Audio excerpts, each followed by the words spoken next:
Sinabi noon ni Batas nagkatotoo na. Looney at Mot na pag-usapan kung ano ang tema na magiging battle nila ni Looney at Apex sa toong wala nga sa Flip Top Anib. Alamin natin ng mga yan, so tara. Ahon 11 na maglaban si Batas at Pistolero. Unbeatable si Pistol noong mga panahon na ito at si Batas lang sumira ng win streak niya. Sa round 1 nga ni Batas, may tumatak siya dito na linya na okay lang daw mag-comedy dahil yan daw ay mabenta sa masa. Ang ari naman daw nila ay tama dahil sila din daw ang gugustuhin pag hindi na sila bata. Yeah! Pricing versus 3GS! Hardcore versus comedy! Sermon namin, Anton Lavey, yung inyo pang humili. Kung kayo hip-hop for life, we ready to die like B.I.G. Kung kayo produkto ni Andrew E., kami yung sa Pamilya D. Kaya sige repa. Kayo na ang kuwela, ang benta sa masa. Kayo na din ang good vibes, nagbibigay tunay na ligaya. Yan ay tuloy-tuloy nyo men, hangarin nyo naman ay tama. Kasi kami din naman ang gugustuhin kapag hindi na sila bata. Sa labang Sendlook vs Sayad, maraming mga fans ang bumilib sa dalawa dahil wala silang chismis na binitawan dito. Purong lirisismo at skills lang.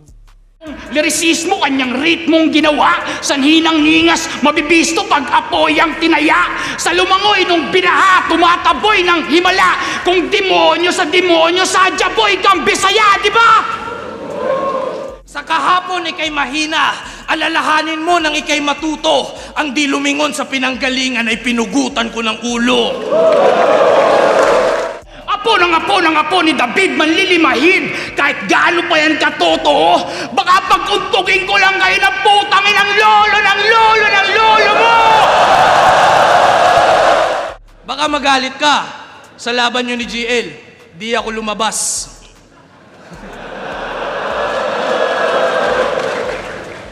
Di ko alam script dun eh.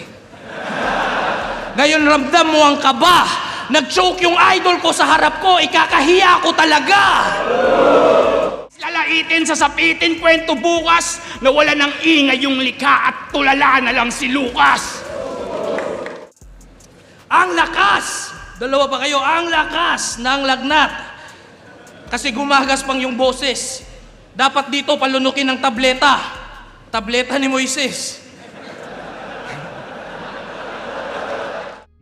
Kaya nga maraming nag-comment lang linya ni Batas dahil na-appreciate na ng mga fans yung mga battle tulad ng labang Sayad vs Sendlook. Sa kabilang balita naman, dahil nga sa pagkapanalo ni Mot kay Tipsy D, lalong nananabik ang mga fans sa Looney vs Mot dahil wala na daw dapat pang makatapat si Mot kundi si Looney.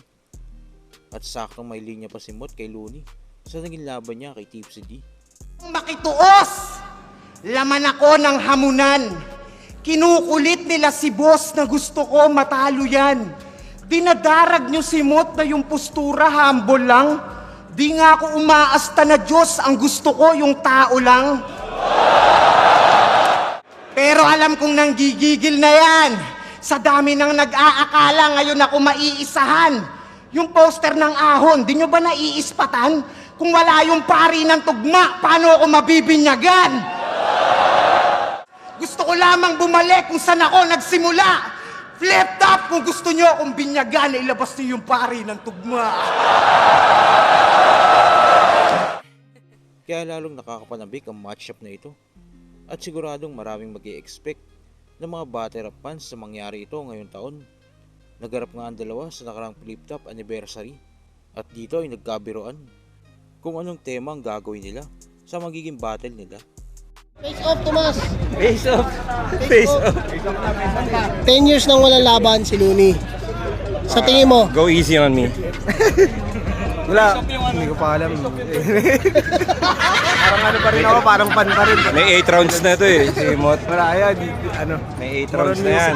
Kung magkakaroon, kunyari, ano yung special na parang magiging rule? 1 round na 5 minutes, 10 minutes?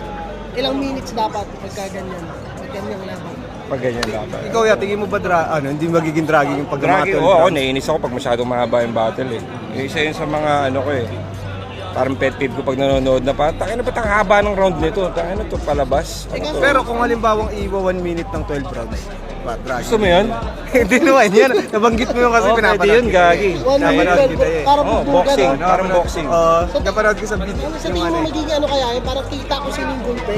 Oo, kita talaga dun. Apat na round Hindi kasi ka lang walang bibi- bawi, ah. Kasi hindi mawawala sa Kasi momentum. scorecard yun eh, di ba? Round 1, round 7. Di ba marami kang bastahan kung hindi tulad sa 3 round lang. At least yun, mas pino yung ano mo, di ba?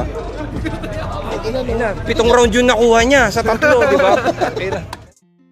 At sa uling balita, dahil nga sa mga news na lumabas, itong kamakailan lang, na pinauwi daw ni Enigma sa Apex, na magtangka itong pumunta sa anibersaryo ng Flip Top. Kaya nanood tayo ng kaganapan sa nangyaring Flip Top anniversary. At ito nga ay video ni M-Site, at kapansin-pansin na halos lahat ng rapper ay kinamayan niya. Pero tila hindi natin napansin sa Apex, wala din ito sa madalas nitong kasama na si Saki at Looney.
Bagamat wala nga talaga si Apex sa Flip Top anniversary, hindi ibig sabihin nito ay pinawi talaga siya ni Enigma. Baka talagang hindi lang siya pumunta at busy lang.